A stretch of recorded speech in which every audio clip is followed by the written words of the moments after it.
20 seconds of normal time left in this Connacht semi-final.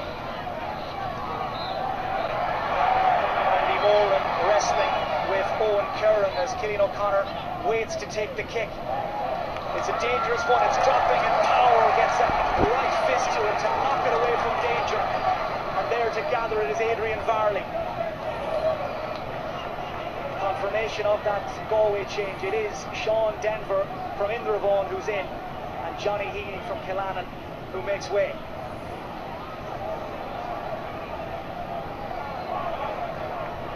Well, Galway have Mayo right now just where they want them. The 5 in a row Connacht champions are on the ropes. Time running out. And have Galway time their run to perfection. Man on the ball is Patrick Sweeney. Sweeps it over towards that far side, but Mayo haven't got to it, and Keegan into intercept. Here's Aidan O'Shea. Again, he's unable to build up any sort of a head of steam. Stopped in his tracks by Thomas Flynn, the man who scored that golden goal for Galway. Mayo have a free. Flynn is going to pick up a card, and it's a black card for Thomas Flynn. Yeah, professional foul, a cynical foul, and he knew what he was doing. You limit Mayo to points at this stage. They're not going to claw it back. Mayo have got to get a goal, and Galway are just packing the defence at this stage. And you have to say, in the last 5 minutes, Galway have been comfortable. Mayo have struggled to open them up in the forward line. They really haven't had any forwards that have looked like scoring enough, or scoring the goal that's going to get them back in the game. 6 years since Mayo lost a game in the Connacht Championship. Cillian O'Connor tries to keep them in it. The gap is back to that kick of the ball, that Thomas Flynn goal. We're into the first minute of what will be at least 2 minutes of additional time. Mayo surely have to find a goal from somewhere if they're to send this game to a replay. Yeah, and I don't know what Aidan O'Shea is doing drifting out around the middle of the field, because I think perhaps their best opportunity is if they have him in at the edge of the square, and he's now out marking Damien Comer. I think he needs to get inside, although Alan Freeman is in there, who can get it, who can win his own ball and create the opportunity, but Galway fighting very hard for it. This is the biggest shock in the championship, and it's great. Within every GA year we have a major shock, and that's what makes the championship so exciting. Mayo have 40 seconds or thereabouts to save their Connacht title. Aidan O'Shea lays it off to Diarmuid O'Connor. Again though, Galway just crowd out that central corridor. It's hacked clear by Patrick Sweeney, who's won a free. He issues a defiant fist pump towards the Galway crowd. It's a yellow for Lee Keegan for the tackle. Well, was that Mayo's last chance? Well, it looks like it. There's a small Galway crowd here, but I think every one of them here will be absolutely thrilled that they made the journey down here tonight. And there's, I'm sure, many Galway people who are great Galway supporters who didn't come down here because, you know, a number of former Galway people and journalists would have written them off completely over the last couple of weeks. And the people who are here from Galway will be absolutely thrilled. More than 20,000 people inside the stadium. It's all over, and the sleeping giants Galway have awoken once more. 8 years after their last win over Mayo, Galway have ambushed the Connacht champions and pulled off one of the shocks of the summer. Masterminded by that man, Kevin Walsh, Galway have ended Mayo's dream of 6 Connacht titles in a row. They've blown the championship wide open. What a win for Galway. What a reality check for Mayo. Galway are heading to a Connacht final against Roscommon on the 10th of July. Mayo, if they're to get back to Croke Park, will have to take the scenic route. They're heading for the All-Ireland qualifiers. And just look what it means to Damien Comer. A famous day for Galway. Cillian O'Connor and his broken-hearted Mayo teammates leave the field. The Connacht semi-final has ended in a Galway victory. Galway 112, Mayo 12 points. We'll have reaction and analysis after the break.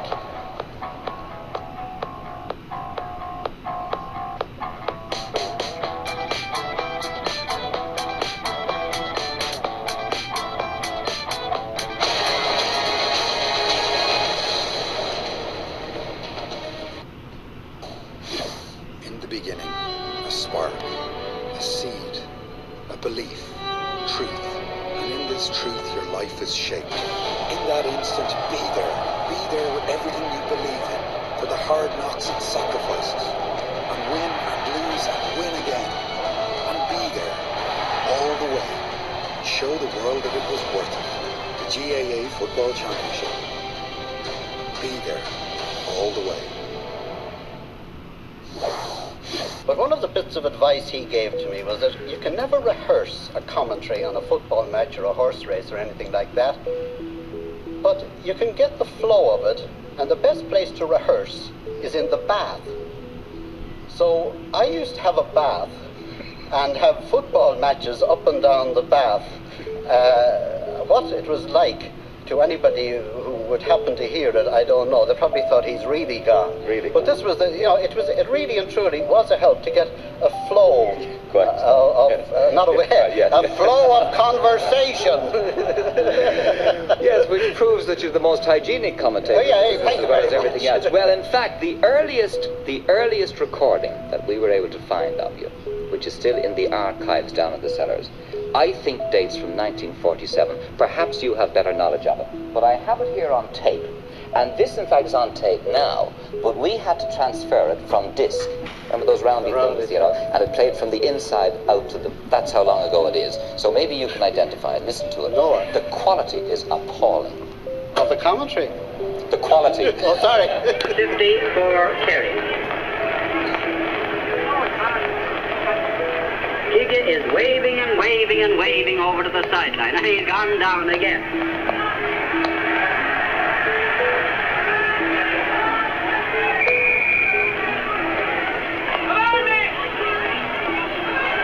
The 50's taken by Teddy O'Connor. Giga jumps up to the ball, he has it. He's bundled his way past 3 men, and the referee blows his whistle and awards a hop, and from the hop, Dowling gets it and sends the ball over the bar for another Kerry point.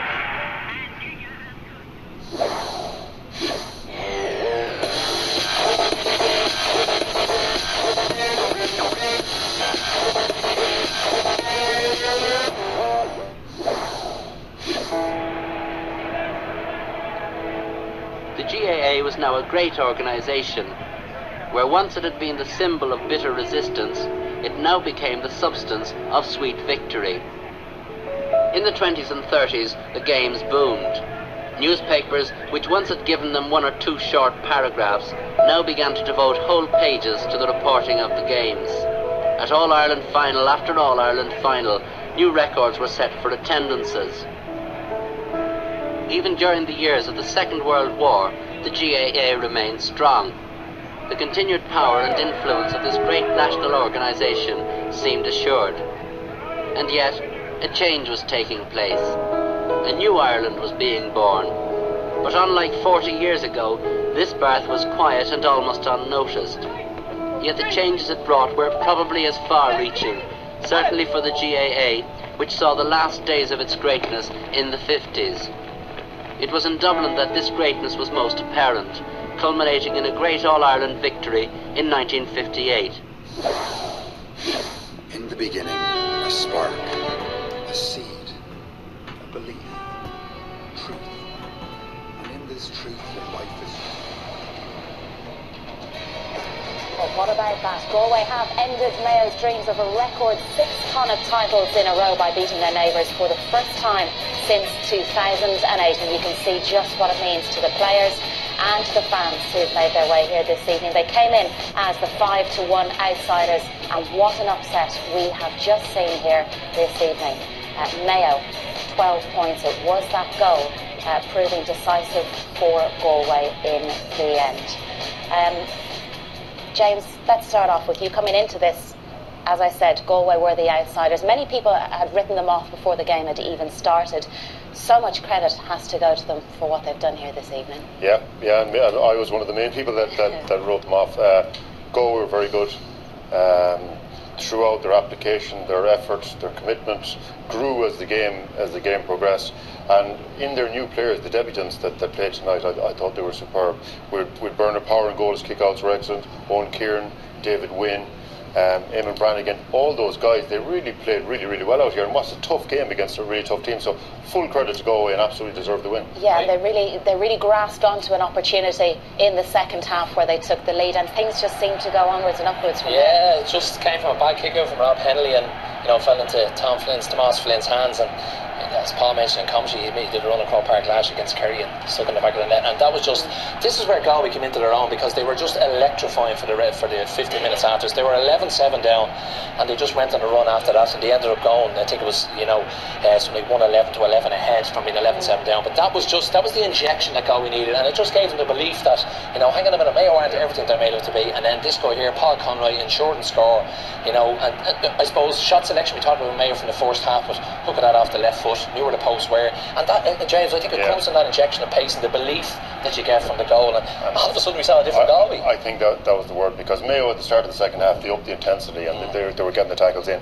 But that goal, and followed straight away by a really good score from their inspirational player, really gave the team, the Galway team, and a Paul belief. Conroy really gave them that insurance point as well. Absolutely. He was superb today in how he played, and that really gave the team belief, and they spurred on and drove on from there.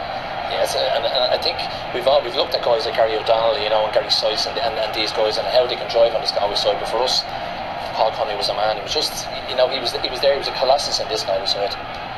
Yeah, indeed. So that was a real huge point for Galway, Brian. Yeah, and a crucial period for Galway in the context of this game. But Mayo needed to do something after they went a point behind. They needed to hit back. You got a great clip of an opportunity to hit back.